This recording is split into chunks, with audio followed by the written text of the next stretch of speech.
3rd. That's not what the word constitutional means. Constitutional doesn't mean I like it or I don't like it. Another political shooting and murder took place over the weekend, this time in Denver. A Lincoln statue was toppled because racism? Bill de Blasio and Andrew Cuomo round up the Jews. CNN does some actual reporting, and Kim Jong Un sends the world a new dick pic. Nice. Let's get into it.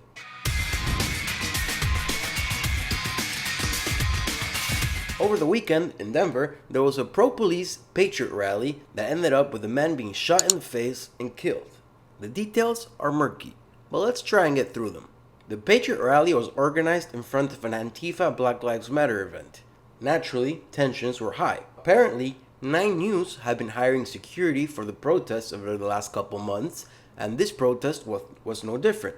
9 News hired Matthew Doloff as private security. The problem is that Doloff was not licensed to be a security guard, nor was he licensed to be a security guard who carried a gun, both of which are required in Denver. When this came to light, 9 News said that it hired Doloff from a security firm called Pinkerton, who in turn said that it hired Doloff from a third party who had denied to name. Quite sketch. We have a video of the situation, but not a very good one. Either way, check it out.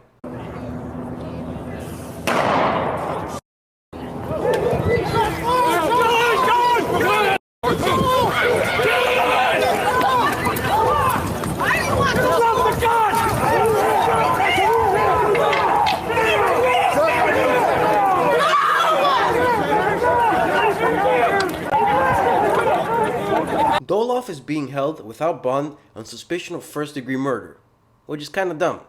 There's no chance this guy's going to get prosecuted for first-degree murder because it wasn't premeditated whatsoever. Also, I don't think he's going to be able to claim self-defense because even though he was attacked first, as you can see in the pictures here, he was slapped in the face and then pepper sprayed, which isn't lethal force. Therefore, he can't defend himself with lethal force, which is what he used. He shot a guy in the face. Therefore, I don't think he can claim self-defense. So what I presume is going to happen is that he's going to be charged with second-degree murder or crime of passion. Moving on to the Jews. Communist Bill de Blasio and media darling Andrew Cuomo have rounded up the Jews. Literally. They have imposed tough measures on several communities in New York City that have significant Orthodox Jewish populations. This is because the communities have seen infection rates of more than 4 times the rest of the state. The Orthodox Jewish communities didn't like the measures and decided to fuel the flames. Literally.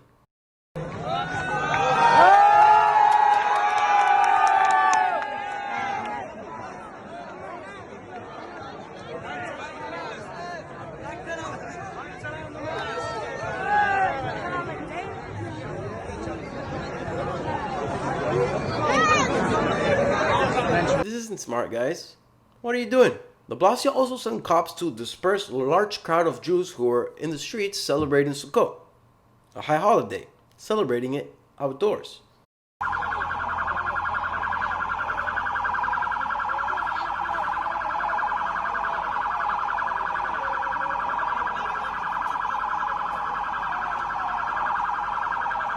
Again, not smart. First, the virus is still a thing. It may not be as bad as the media wants you to think, but it's still a thing and it's still out there. Second, by burning masks, you lose public support. Not very smart. Third, and most important point, what are you guys doing? Just wear Black Lives Matter shirts. You'll be fine. De Blasio won't bother you. Don't you understand that woke religion is the only religion allowed in New York City? Just wear Black Lives Matter attire. Come on. The reason I'm showing you this is not to say, oh, Jews should be allowed to gather in mass. No, that's not what I'm saying. I want to show you the bias from the government, de Blasio and Cuomo, and the bias from the New York Times. You see, de Blasio is totally cool with hundreds, if not thousands of people gathering for Black Lives Matter protests. But when it's to celebrate the high holidays, no. The New York Times makes a big fuss about how the virus is affecting minorities and our medical systems are racist, but when it comes to the Jews, it's the Jews' fault. So that's what I want to show you. The disgusting bias that comes out of New York government and New York media. And hey, Cuomo might become Attorney General if Biden wins, so maybe you'll see the Jews being rounded up nationwide. Nice. While we're on the subject of media bias, let's talk CNN. More specifically, let's talk Jake Tapper. See, I don't want to be in an echo chamber, so I follow several people and agencies like CNN and New York Times to see what's going on that side of the world. Jake Tapper seems like the most honest guy in CNN, and this was proven to me once again with an interview over the weekend with a Biden spokeswoman who was trying to claim that the Amy Coney Barrett nomination is unconstitutional. Check it out. He said it's not constitutional what they're doing. How is it not constitutional what they're doing?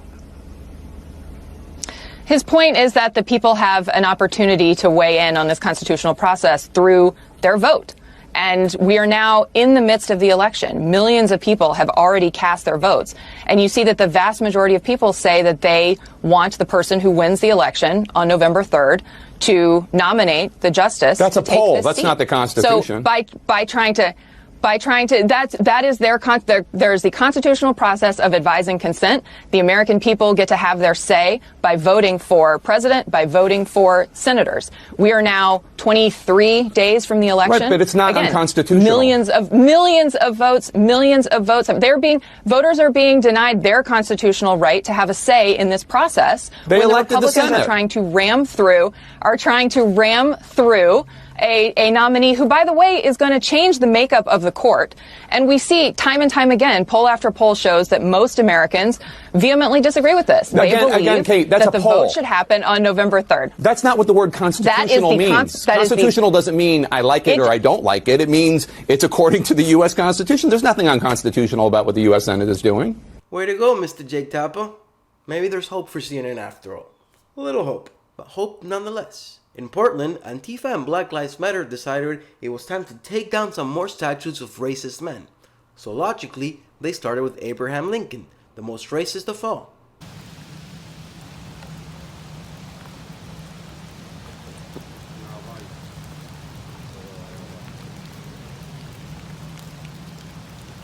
Then, they moved on to another great president, Teddy Roosevelt. Fuck all you colonizers! Every single one of you that's against Black Lives Matter can fuck the fuck off! We're done with colonizers! Indigenous people are done! And then, they ended up by toppling a 100-year-old statue of George Washington. Remember when they started with the Confederate statues? Now it's Lincoln, Roosevelt, Washington.